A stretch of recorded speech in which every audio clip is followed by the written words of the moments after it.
What's going on, my G's? Ben Macaulay here, and today I'm going to be showing you how to create chords without knowledge of music theory. For today, let's assume that we are all beginners and we don't understand music theory. So how do we create chords in that kind of situation? How do we create chords? Well, it's very simple, and FL has some very amazing features to actually help us achieve this. All right, let's jump right into it real quick. Okay, so we want to create some chords. First, obviously, you select your sound. We're going to piano roll. Bang! Right. So now we have our piano roll opened. You have all these highlighted notes. These highlighted notes are all the notes within the C major scale. So if you're creating your chords and you stay within the highlighted notes, you would be on key. Your chord progressions will be correct. Everything will sound great. But FL Studio actually has this feature that helps you to be able to change key, seamlessly and still retain these highlighted notes. So this is how you do that. So you come to piano roll options, you click, you go to view, and then you go to scale highlighting, and you see all of these options for different scale and root notes. Let's create chords within the major scale for this example, right? So I'm just going to select major scale. So all of the notes that are highlighted within this piano roll are all the notes that are within the C major scale. Again, like I said, if we create our chords and we land on all the highlighted notes, we will be on key.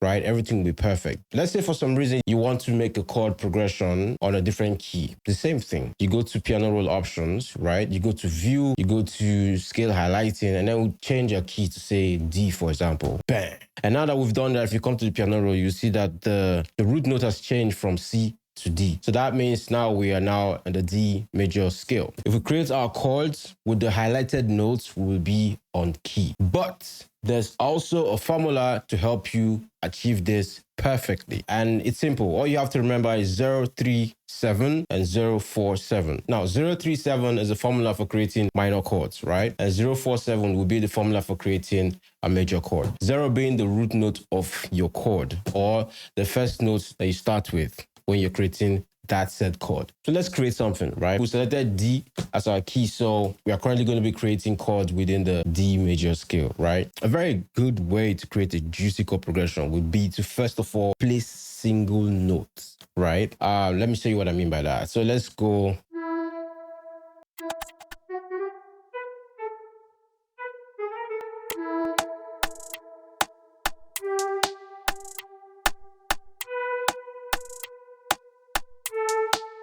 Put out your single notes, right? To just kind of get a feel or create some sort of, should I say, melodic pattern or melodic foundation, whatever. So now we're going to use our formula 037 and 047 to create complete chords, right? Let's assume again we have no knowledge of music theory, so we're just going to be doing try and error and see what works. So I'm going to start with 047, right? So we go 0, 1, 2, 3, 4.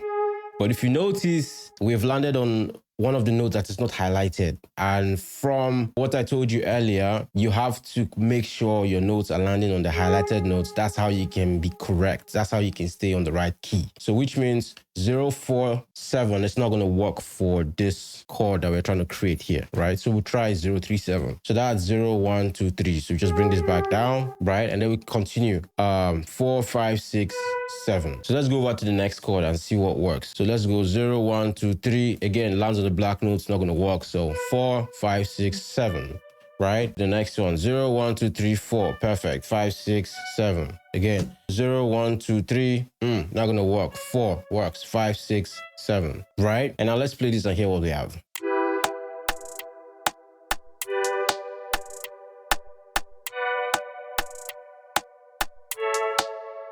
Right, that sounds like a very nice juicy chord. But I'm going to show you one or two things that we can do to make our chord interesting or make our chord expensive, ka-ching.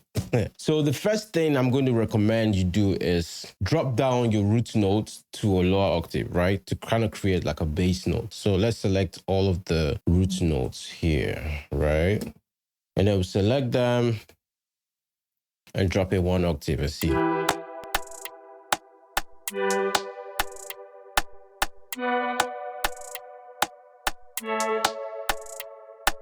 Sounds good. But another thing we can do to also make our chord progression sound even better is we can invert the higher notes, to try to make the chords sound a little bit more together. Let me show you what I mean by that. So let's invert some of the higher notes like this one, right? So all we have to do is just bring that to a lower octave, right? And then maybe this one.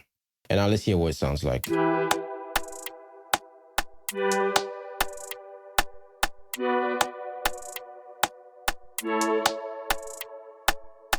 Let's drop everything one octave and hear what it sounds like.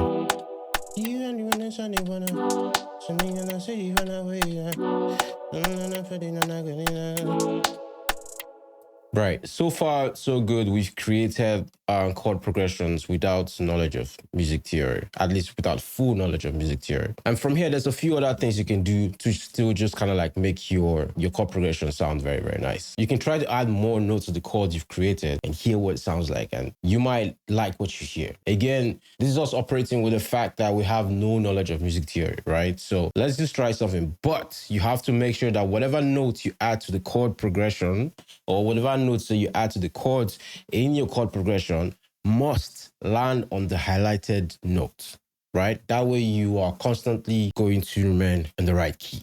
So let's try something, for example. Let's see what it sounds like. I don't know. Okay. Let's see what it sounds like. Let's see this one. But listen, I'm just placing notes randomly and just experimenting and hearing what comes out. And so far,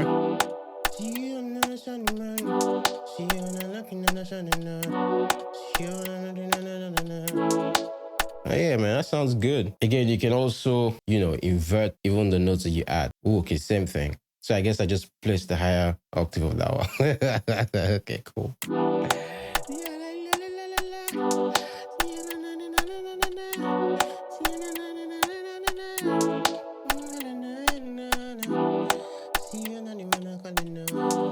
So another thing you can actually do to make your chord sound very, very nice is you can lead your chord with a middle note, right? So going back to our original chord structure. So 3 being the middle notes, we're going to use that to lead the chords. So that's 0, 1, 2, 3. This one, 0, 1, 2, 3, 4.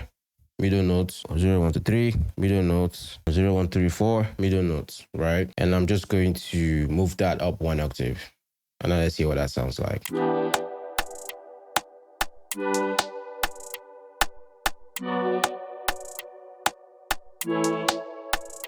You can actually use this first version of the chord progression in your verse, right? And then use this next one for your, chorus.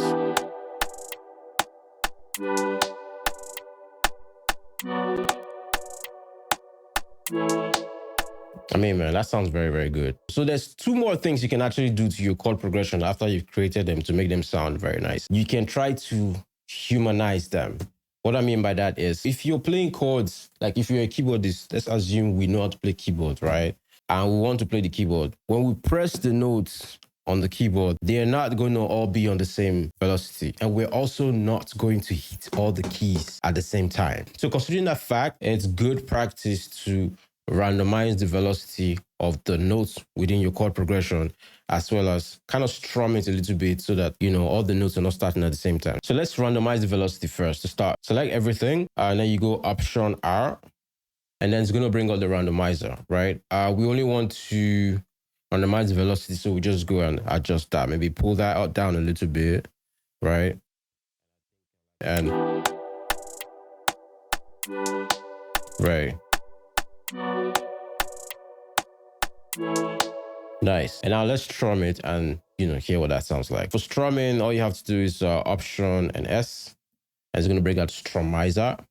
And then you can select the strength, the velocity, whatever of your notes. You can still adjust the velocity of the notes with the Strumizer, which is actually quite cool. Adjust the time a little bit. Hear what that sounds like.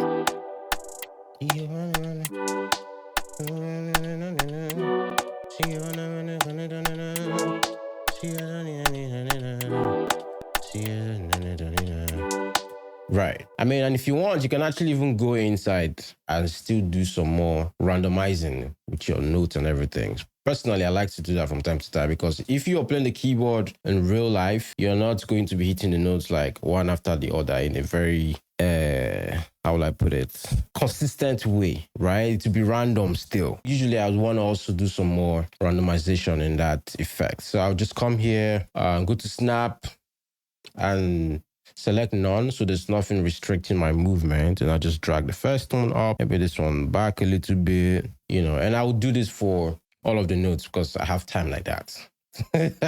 So yeah, but anyways, let me go back to what it was before, and then